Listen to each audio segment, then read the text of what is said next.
Walk me through some of your early bands, obviously the Himalayans, but walk me through how that all transpired. I was living in a warehouse with Immer.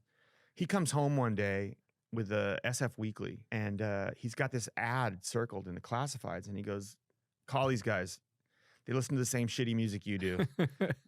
And so I called this number, and the next day I went to, the guys auditioned me like a day later, which was the Himalayans. They had a little 4-track running in the studio, and just in that rehearsal, we came up with like 3 or 4 songs that were pretty good. You know, it took me a while I had to write out the lyrics for them, but we just started, they started playing, I started singing, and everything just kicked in. Oh, Shannon, I might be dreaming, the stars fell down on the factory. And it was that way right away. And the great thing about Himalayans for me was that it was just a total democracy. I didn't write any music for it at all. I just wrote lyrics to the music we'd come up with. It was really envelope pushing for me music-wise, psychedelic rock music, you know, and some funk stuff. She likes the weather today. She said it's raining in my head. Not stuff I would normally have written. It was just different.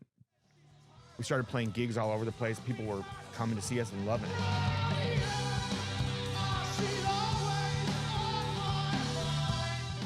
Round Here was a Himalayan song.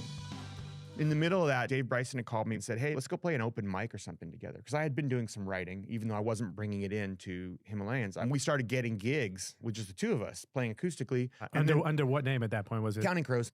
I was doing shows with Dave because it was fun to do. Just open mics, they didn't really matter, and we were playing covers. Himalayans is getting pretty big, and I'm really into it.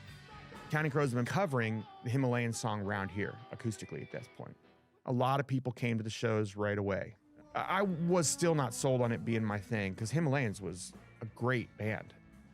But Counting Crows have been playing gigs. People have been packing in to see us. What ended up happening is this huge bidding war. I still was planning on being in both bands for a while, but as stuff started, I realized after a while I couldn't do this and do Himalayans. Himalayans, we went in the studio and we recorded everything we had live to 2-track, just to document it all.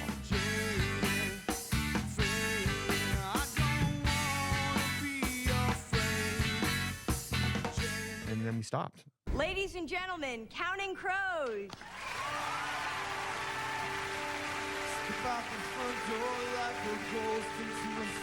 But we played Saturday Night Live, and we played Round Here first, as opposed to Mr. Jones.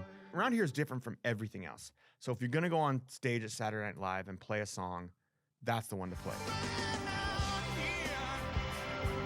And I think that's what really broke the band, because we played the fuck out of it. It was a great version of Round Here, and the record jumped 40 spots a week for 5 or 6 weeks straight. Started selling like hotcakes. 6 weeks later, it was at number 2. Incredible. Round Here is not like anything else, and it was like, it's powerful, and it made a real impression when we played it, and it blew us up like through the roof.